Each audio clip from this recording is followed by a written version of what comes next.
Oke, kita bertemu pada hari ini. Topik kita dalam pelajaran kita adalah judul, rumusan, masalah, tujuan, dan manfaat penelitian. Jadi di sini akan dibahas mengenai bagaimana judul, rumusan masalah, dan manfaat penelitian. Nah, baik, kita baca dahulu ya.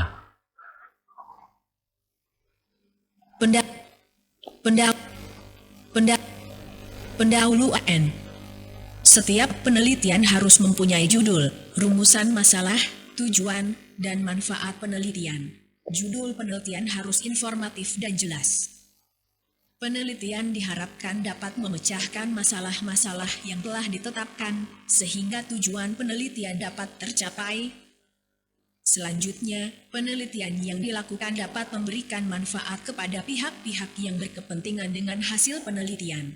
Ya, jadi setiap penelitian itu harus ada judulnya, ada rumusan masalahnya, ada tujuan, dan ada manfaat. Jadi inilah penelitian ya.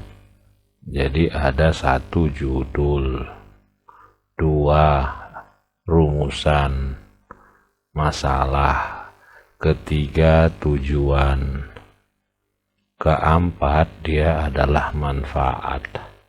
Nah, ini semua biasanya dalam skripsi kalian ini dimasukkan ke dalam bab 1. Nah, jadi penelitian itu kan tujuannya untuk memecahkan masalah. Jadi tujuan penelitian akan tercapai kalau masalah itu sudah nggak ada. Nah, itulah tandanya tujuan penelitian tercapai. Dan satu lagi selain masalah, ada manfaat. Nah, oke, kita lanjutkan lagi. Bagaimana merumuskan judul penelitian? Merumuskan judul penelitian. Judul penelitian merupakan sesuatu hal yang kali pertama dibaca. Judul penelitian memiliki peran yang sangat penting, sebab akan menentukan tertarik atau tidaknya pembaca terhadap suatu penelitian. Syarat judul penelitian yang baik antara lain. Ya, jadi di sini dikatakan ya, judul itu adalah satu ibarat, kalau kita lihat itulah tampilan pertama. Jadi apa yang pertama kita lihat dari penelitian tersebut? Makanya judul itu memiliki peran penting, karena orang tidak akan membaca dulu semuanya. Mereka pada umumnya hanya melihat judulnya saja. Nah, apa saja syaratnya? Kita baca dulu ya, kita dengarkan. 1. Informatif, padat makna. 2. Tidak menggunakan kalimat yang terlalu panjang. Apabila menggunakan bahasa Indonesia, kata yang digunakan tidak lebih dari 12 kata, dan apabila menggunakan bahasa Inggris, kata yang digunakan tidak lebih dari 10 kata. 3. Boleh menggunakan anak judul. 4. Diupayakan untuk menghindari penggunaan kata seperti pendahuluan, studi, dan analisis. Dan 5. Jangan menggunakan singkatan kata. 6. Menarik minat peneliti. Judul yang menarik dan diminati oleh peneliti akan memotivasi peneliti untuk melanjutkan penelitian. Ya, jadi kita lihat ya, ini masih 6. 1 katanya bersifat padat makna atau informasi. 2. Tidak terlalu panjang. Syaratnya kalau bahasa Indonesia 12 kata, bahasa Inggris 10 kata. Ketiga, ada anak judul. Jadi kalau anak judul itu inilah judul utama, ini ada anak judulnya. Contoh lah ya, kita bikin pengaruh motivasi terhadap kinerja. Nah, dalam kurung karyawan PT X. Jadi anak judulnya ini ya. Oke. Nah, selanjutnya menghindari kata-kata seperti pendahuluan, studi, analisis. Jangan menggunakan singkatan. Nah, buatlah semenarik mungkin ya. Oke, kita lanjutkan lagi nomor 7. 7. Mampu dilaksanakan oleh calon peneliti. Judul yang mudah dilaksanakan oleh peneliti akan memperlancar proses penelitian, sehingga hambatan yang ada selama penelitian dapat diatasi atau setidaknya dapat diminimalisasi. 8. Tidak sama persis dengan judul penelitian lain yang sudah ada. Untuk pengembangan penelitian, sebaiknya menggunakan judul yang lebih spesifik. 9. Saat menentukan judul hendaknya memungkinkan tersedianya data lengkap yang dapat memudahkan peneliti. Contoh judul penelitian yang baik. Tanda tanya prediksi tingkat pengembalian investasi berupa DV. Yield berdasarkan analisis financial ratio. Tanda tanya pengaruh kepuasan kompensasi terhadap komitmen pekerjaan karyawan. Tanda tanya pengaruh rasio likuiditas dan financial leverage terhadap tingkat pengembalian investasi.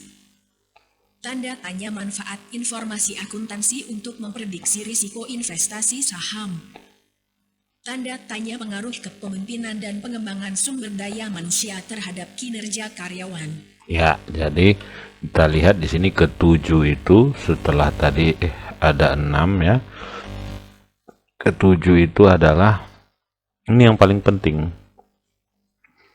Kalau bahasa sehari-harinya bisa dikerjakan. Nah, jadi sering orang membuat judul sangat fantastis. Nah, ya kan? Tetapi tidak bisa dikerjakan. Nah, itu yang sering jadi masalah. Ya, yang paling penting sekali judulnya itu bisa dikerjakan. Selanjutnya tidak persis sama dengan penelitian lain. Jadi harus ada beda tipis atau betinya. Ya, walaupun penelitian khususnya penelitian ilmu sosial kayak kita ini sering sama-sama judulnya, tetapi harus kita bedakan lah, minimal tempat menelitinya disebutkan berbeda atau tahunnya berbeda. Ke-9, adanya data. Jadi data ada datanya, jangan nggak ada. Selanjutnya inilah contohnya tadi ya, judul-judul penelitian yang baik. Nah, tadi udah kita dengar itu semua. Nah, kita lihat lagi.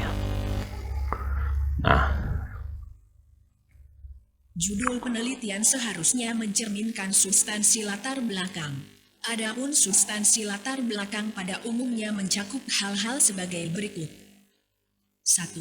Situasi atau keadaan yang berkaitan dengan permasalahan yang akan diteliti. 2. Alasan peneliti memilih tema dan masalah penelitian. 3.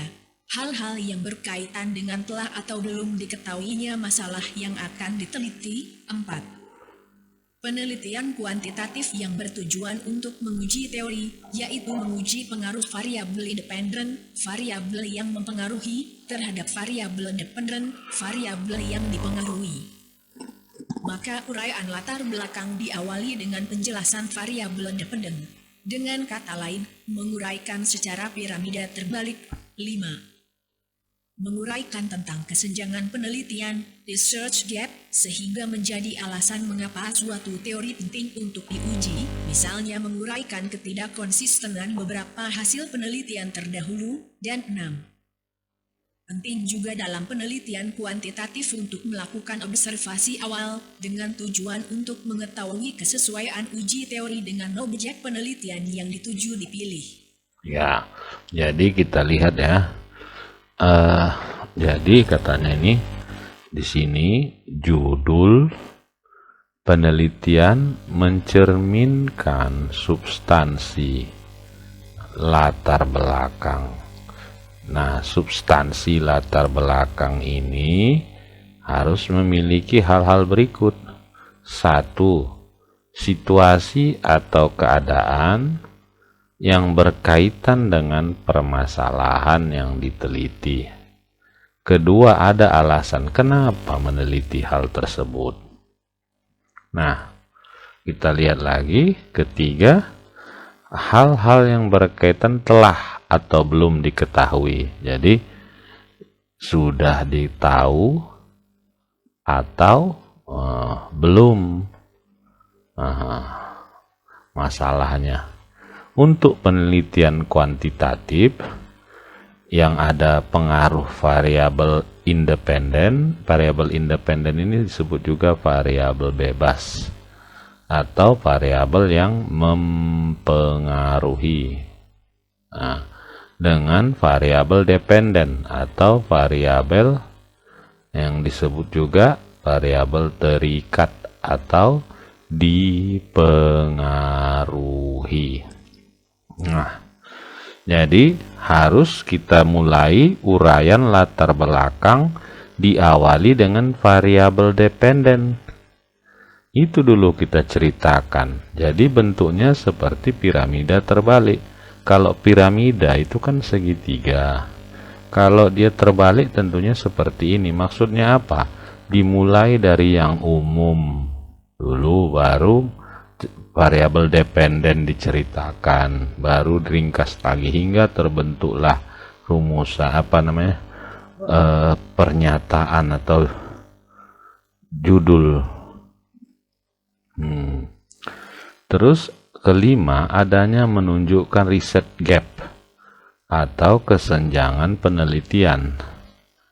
Jadi kesenjangan itu terjadi kesenjangan itu terjadi ada beberapa penelitian ya.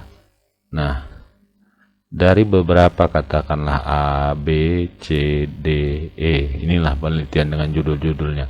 Antara A, B, dan C ini beda hasil. B dan C beda. C dan D beda. E dan E itu sama. Nah, ini banyakan beda daripada yang sama. Inilah yang disebut dengan gap. Ya. Kesenjangan hasilnya itu tidak konsisten.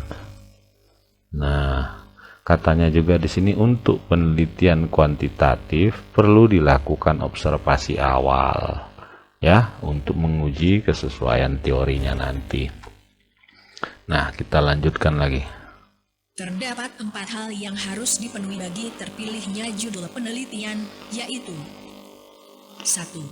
Harus sesuai dengan minat peneliti. 2. Harus dapat dilaksanakan. 3. Harus tersedia faktor pendukung. Dan 4.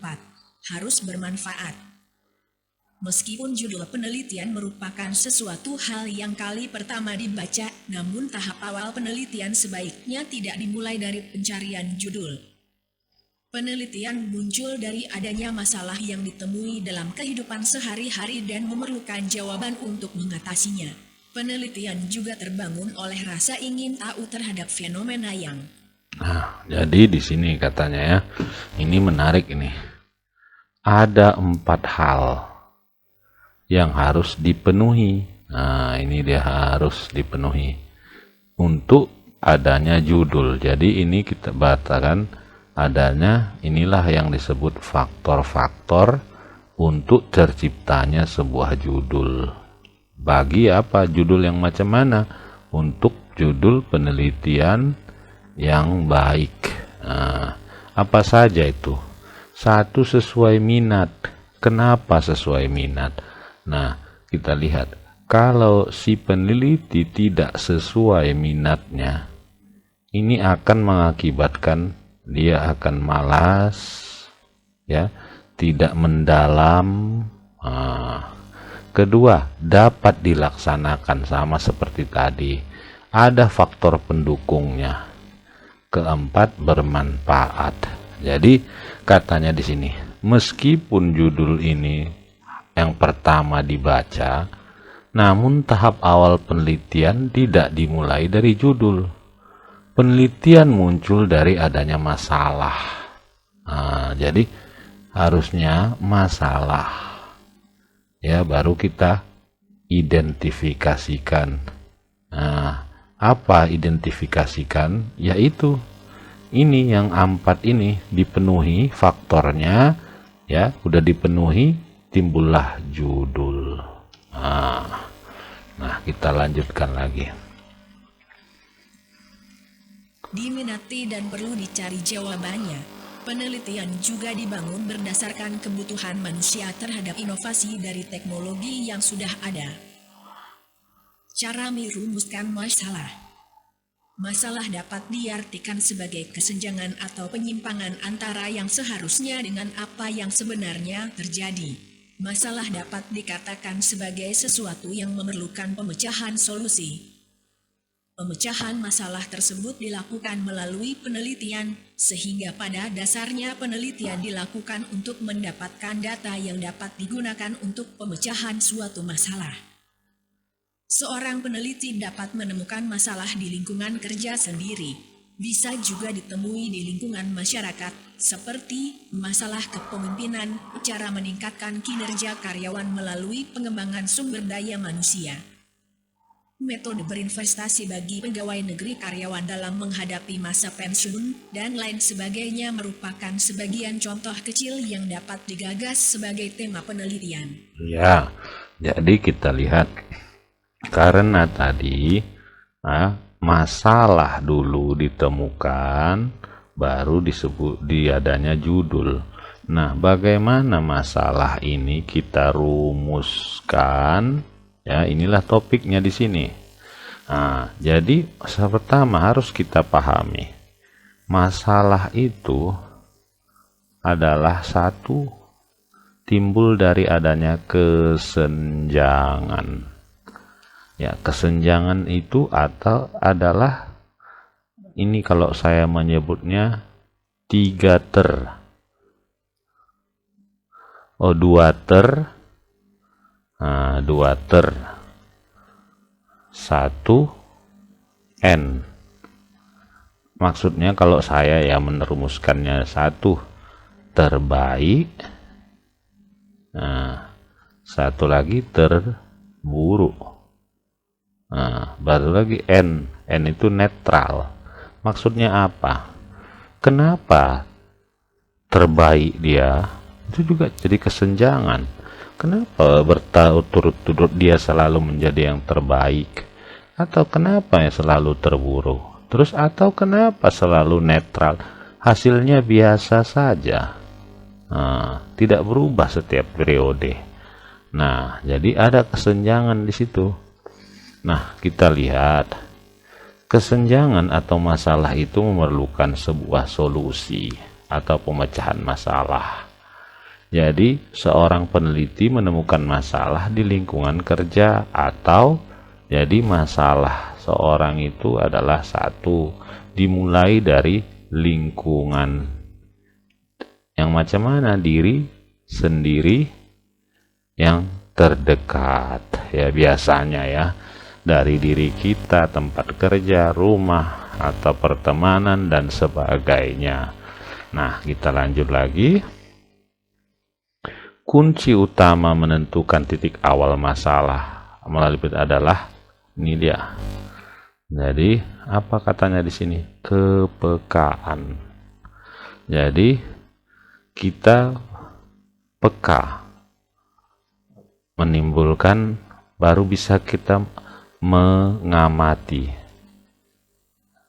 baru kita simpulkan, ya. Kita amati, simpulkan. Apa simpulannya? Masalah atau bukan masalah. Nah, kepekaan. Peka ini bukan hanya dalam pengertian seperti biasa ya. Peka dalam penelitian adalah peka yang ilmiah. Apa itu peka ilmiah? Peka ilmiah ialah seseorang memiliki pandangan atau pengetahuan, ya, setelah mempelajari ilmu yang menjadi dasar acuan berpikir. Ya, berpikir, umpamanya seseorang yang sudah belajar MSDM, manajemen sumber daya manusia. Manajemen sumber daya manusia ini berhubungan dengan kinerja pegawai, gaji pegawai, atau motivasi. Nah, setelah dia baca tentunya buku-buku MSDM atau penelitian-penelitian MSDM, baru dia bisa menilai peka. Nah, baru dia mengamati, baru dia simpulkan, baru tentukan apakah itu jadi masalah atau bukan, ya. Jadi dimulai dari kepekaan. Jadi kepekaan itu bukan kayak peka indera keenam, kayak dukun-dukun gitu, bukan. Nah, pertama tentunya yaitu seperti ini, sumber bacaan. Itulah yang membuat kita. Jadi kalau kita banyak membaca, tentunya kita akan lebih mudah menemukan masalah penelitian. Nah, saya lanjut lagi ya. Masalah penelitian seharusnya dirumuskan secara spesifik sehingga dapat dilakukan pengujian secara empiris. Apabila masalah yang dirumuskan terlalu umum, maka akan menyulitkan tahapan pemecahan masalah karena pokok permasalahannya tidak jelas. Hubungan antara ketepatan rumusan masalah dan cara pemecahannya disajikan dalam tabel 3.1. Diharapkan penelitian yang dilakukan dengan rumusan masalah benar, maka cara pemecahan masalahnya juga benar. Ya, jadi setelah kita temukan masalah, nah baru setelah kita temukan masalah, tentunya kita rumuskan masalah. Dalam merumuskan, syaratnya tadi katanya harus lebih spesifik. Nah, ya, jangan, nah ini ya,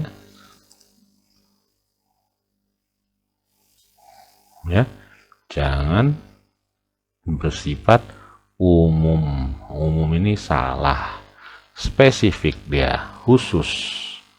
Ya, supaya memudahkan kita juga. Jadi kita khusus, kalau dia umum nanti melebar kemana-mana penelitiannya. Oke, kita lihat di sini. Hubungan antara ketepatan rumus masalah dengan cara pemecahan masalah. 1. Ketepatan rumusan masalah. 1. Rumusan masalah benar, cara pemecahan masalahnya benar. Masalah benar, pemecahan bisa salah. Rumusan masalah salah, pemecahan bisa benar. Masalah salah, pemecahan salah. Nah, kita lihat bentuk-bentuk masalah penelitian. Bentuk masalah penelitian. Bentuk masalah penelitian dapat dikelompokkan sebagai berikut. 1. Permasalahan deskriptif merupakan suatu masalah yang berkaitan dengan pertanyaan terhadap keberadaan variabel mandiri, baik hanya pada satu variabel atau lebih. Penelitian ini tidak dimaksudkan untuk membuat perbandingan variabel satu dengan variabel lain dan juga tidak bermaksud mengetahui hubungan antar variabel. Penelitian semacam ini disebut sebagai penelitian deskriptif. 2. Permasalahan komparatif merupakan suatu permasalahan penelitian yang bersifat membandingkan variabel satu dengan lainnya. 3. Permasalahan asosiatif merupakan suatu pertanyaan penelitian yang bersifat menjelaskan hubungan antara dua variabel atau lebih. Terdapat 3 bentuk hubungan, yaitu A. Hubungan simetris adalah suatu hubungan antara dua variabel atau lebih yang munculnya secara bersama. B. Hubungan kausal adalah hubungan bersifat sebab akibat. Dalam penelitian ini, terdapat variabel independen dan variabel dependen. C. Hubungan interaktif reciprocal timbal balik adalah hubungan yang saling mempengaruhi. Dalam penelitian ini tidak diketahui variabel independen dan variabel dependen. Ya, jadi kita lihat ya, bentuk-bentuk masalah penelitian ini ya. Pertama, permasalahan penelitian berbentuk deskriptif. Nah, deskriptif ini apa di sini katanya di sini? Jadi deskriptif itu biasanya ya deskriptif itu biasanya terdiri dari satu variabel. tapi menceritakan semuanya. Bisa juga dua variabel, tetapi tidak ada menceritakan hubungan, tidak ada menceritakan pengaruh, ya. Dia hanya mendeskripsikan saja, ya. Tidak ada hubungan di situ. Yang kedua adalah yang disebut dengan yang disebut dengan komparatif. Ya, komparatif berarti yang ini bersifat membandingkan. Ya, membandingkan tentunya ada yang satu dibandingkan dengan yang lain. Ketiga, bentuk yang disebut asosiatif. Asosiatif ini apa disebut di sini? Ini menceritakan hubungan. Hubungan itu yang macam mana? Satu simetris, ya, hubungan simetris, hubungan antara dua buah variabel. Ya, kita lihat ada hubungan. Jadi hubungan itu, saya bikin lagi asosiatif atau hubungan. Hubungan itu satu hubungan yang simetris. Hubungan yang dimaksud adalah dua atau lebih. Kedua, kausal. Kausal ini adalah sebab akibat. Ini ada dua variabel atau lebih juga. Variabel yang satu menyebabkan yang lain. Ketiga adalah resiprokal, timbal balik. Timbal balik atau saling mempengaruhi. Itulah dia ya. Kita lanjutkan lagi. Perlu diingat bahwa tidak semua masalah dapat diteliti dan tidak semua masalah penelitian dapat dijawab. Oleh karena itu, agar suatu masalah dapat diteliti, maka suatu masalah atau pertanyaan penelitian haruslah sedemikian rupa sehingga pengumpulan data akan dapat memberikan jawabannya. Sebab, banyak masalah atau pertanyaan penelitian yang tidak dapat dijawab jika hanya didasarkan pada informasi. Pada umumnya, rumusan masalah dalam penelitian dengan pendekatan kuantitatif mencakup beberapa persyaratan, antara lain: 1. Masalah dirumuskan dalam bentuk pertanyaan. 2. Rumusan masalah hendaknya jelas dan padat. 3. Rumusan masalah harus didukung adanya data. 4. Rumusan masalah mengandung hubungan dua variabel atau lebih. Dan 5. Rumusan masalah berorientasi pada suatu teori tertentu. Ya, jadi kita lihat ya, di sini rumusan masalah pada umumnya ya dengan pendekatan kuantitatif ya. Tadi jadi kan ada tadi bersifat deskriptif ya. Ya, ada lagi bersifat resiprokal ini dia komparatif ya. Ini komparatif, asosiatif. Jadi kalau kita lihat ya, jadi kalau komparatif membandingkan dan asosiatif atau menghubungkan, ini sering disebut penelitian kuantitatif. Dalam merumuskan masalah kuantitatif itu biasanya katanya di sini ya, biasanya ya dia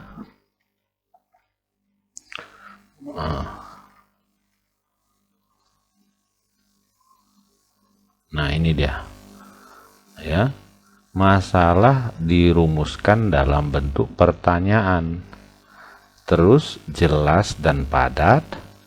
Ketiga, adanya data. Keempat, adanya hubungan. Kelima, ini jangan dikarang-karang, harus ada teori semuanya ya. Kita lihat berikut adalah contoh ya rumusan masalah. Kita lihat di sini. A. Judul penelitian, pengaruh kepemimpinan dan pengembangan sumber daya manusia terhadap kinerja karyawan. Rumusan masalah. 1. Apakah kepemimpinan berpengaruh terhadap kinerja karyawan? 2. Apakah pengembangan sumber daya manusia berpengaruh terhadap kinerja karyawan? B. Judul penelitian, pengaruh rasio likuiditas dan financial leverage terhadap tingkat pengembalian investasi. Rumusan masalah. 1. Apakah likuiditas berpengaruh terhadap tingkat pengembalian investasi? 2. Apakah financial leverage berpengaruh terhadap tingkat pengembalian investasi? C. Judul penelitian, pengaruh kepuasan kompensasi terhadap komitmen pekerjaan karyawan. Rumusan masalah. 1. Apakah kepuasan kompensasi berpengaruh terhadap komitmen pekerjaan karyawan? Ya, jadi ini tadi ada contoh dikasihnya di sini ya. Saya besarkan supaya kelihatan. Di sini judulnya adalah pengaruh kepemimpinan dan pengembangan pengembangan SDM terhadap kinerja. Rumusan masalahnya adalah apakah kepemimpinan berpengaruh terhadap kinerja karyawan. Kedua, apakah SDM berpengaruh terhadap kinerja karyawan. Nah, kita lihat lagi. Ada beberapa contoh dibikinnya ya. Sekarang kita masuk kepada apa yang disebut dengan perumusan tujuan penelitian. Perumusan tujuan penelitian. Tujuan penelitian adalah menjawab masalah atau pertanyaan penelitian yang telah dirumuskan melalui proses analisis data. Tujuan penelitian pada hakikatnya menggambarkan esensi pelaksanaan penelitian yang diwujudkan untuk mengkaji aspek masalah tertentu yang berkaitan erat dengan masalah yang disampaikan dalam bentuk kalimat pernyataan. Tujuan penelitian haruslah sesuai dengan rumusan masalah yang ditetapkan. Fungsi dari tujuan penelitian adalah 1. Untuk mengetahui deskripsi berbagai fenomena alamiah. 2. Untuk menerangkan hubungan di antara berbagai kejadian. 3. Untuk memecahkan masalah yang ditemukan dalam kehidupan sehari-hari. Dan 4. Untuk memperlihatkan efek tertentu. Ya, jadi kita lihat ya. Nah, setelah tadi kita bisa merumuskan masalah ya. Kita membuat rumusan masalah. Nah, langkah selanjutnya adalah dari sini adanya tujuan penelitian. Nah, kita lihat tujuan penelitian itu menjawab permasalahan atau pertanyaan penelitian. Tujuan pada hakikatnya menggambarkan esensi pelaksanaan penelitian dan diwujudkan untuk mengkaji aspek masalah tertentu. Tujuan haruslah sesuai dengan rumusan masalah. Fungsi tujuan penelitian: 1. Mengetahui deskripsi fenomena alamiah. 2. Menerangkan hubungan. 3. Memecahkan masalah. 4. Memperlihatkan efek tertentu. Nah, kita lanjutkan lagi. Perumusan manfaat penelitian.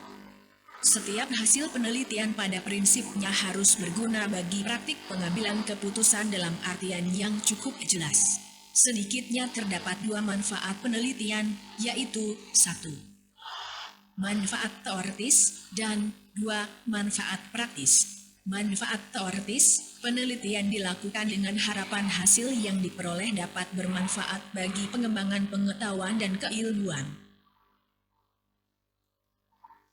Manfaat praktis dimaknai bahwa hasil penelitian diharapkan dapat bermanfaat bagi masyarakat atau komunitas publik secara keseluruhan atau stakeholder secara khusus.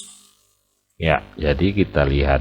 Nah, setelah adanya tadi kita rumuskan kita merumuskan masalah penelitian, maka yang kita lakukan berikutnya adalah merumuskan manfaat. Manfaat itu secara umum ada 2. 1. Manfaat teori. 2. Manfaat praktis. Manfaat teori merupakan harapan kita bagi pengetahuan keilmuan ya. Nah, sementara manfaat praktis ya, hasil diharapkan bermanfaat bagi masyarakat. Jadi ingat ya, manfaat penelitian yang ada di bab 1 itu ada dua, manfaat teori dan manfaat praktisnya apa ya. Oke, kita lanjutkan lagi ringkasan. Inilah ringkasannya. Ringkasan.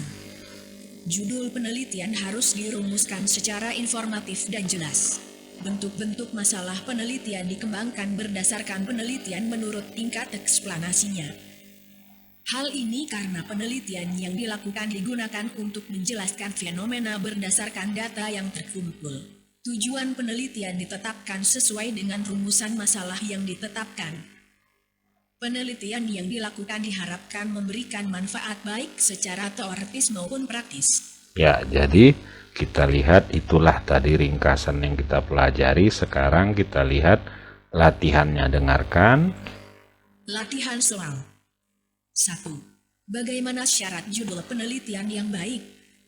2. Apa yang dimaksud masalah penelitian? 3. Bagaimana seharusnya rumusan masalah dalam penelitian dengan pendekatan kuantitatif? 4. Bagaimana cara merumuskan tujuan penelitian? 5. Diharapkan penelitian yang dilakukan dapat memberikan manfaat. Sebutkan manfaat dari penelitian. Ya, jadi itu aja pelajaran saya hari ini. Terima kasih, semoga bermanfaat ya bagi diri saya maupun bagi siapa yang belajar.